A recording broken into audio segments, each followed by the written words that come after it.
যে ভ্যাট হচ্ছে একটা ভোক্তা কর, এটা ডিরেক্টলি প্রভাব পড়ে হচ্ছে দ্রব্যমূল্যের উপর। দ্রব্যমূল্য কমানো সম্ভব, ভ্যাট হার কমানো সম্ভব, সাস্টেনেবল ব্যবসা বাড়ানো সম্ভব। আসসালামু আলাইকুম, ধন্যবাদ আপনাদের সবাইকে আজকে এই বিকালে আমার এই ইয়েতে আসার জন্য। আপনারা কি বিষয়ে জানতে চান বা কি বিষয়ে আমার কার্যক্রম নিয়ে বা এই নিয়ে? সর্বপ্রথম আপনার পরিচয়টা দিন স্যার। আমি আলিমুজ্জামান, লিড কনসালটেন্ট দাঁড়িয়ে কনসালটেশন। আমি ভ্যাট পেশায় চাকরি করেছি 23 বছর বিভিন্ন বড় বড় গ্রুপে অ্যাকাউন্টস এর মিলে। আজ 5 বছর হয়েছে আমি কনসালটেন্সি করতে এসেছি।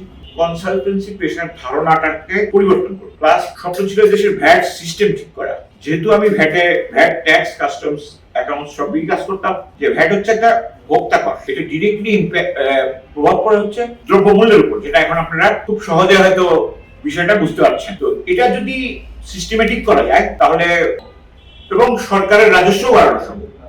কনসালটেন্সিটা একটু ভিন্ন টাইপের। স্যার, এই যে রাজস্ব আদায়ের বিষয়টি কথাটি বললেন, যে এই দায়িত্বটা তো আসলে সরকারের, সেটা আপনি পার্সোনালি এটার উপরে কাজ করছেন, এটার কারণটা জানতে চাচ্ছি। এটা সরকারের হলেও জনসচেতনতামূলক কাজ করাটা তো মানুষের একটা নৈতিক দায়িত্বের মধ্যে পড়ে, যদি আপনি জানেন।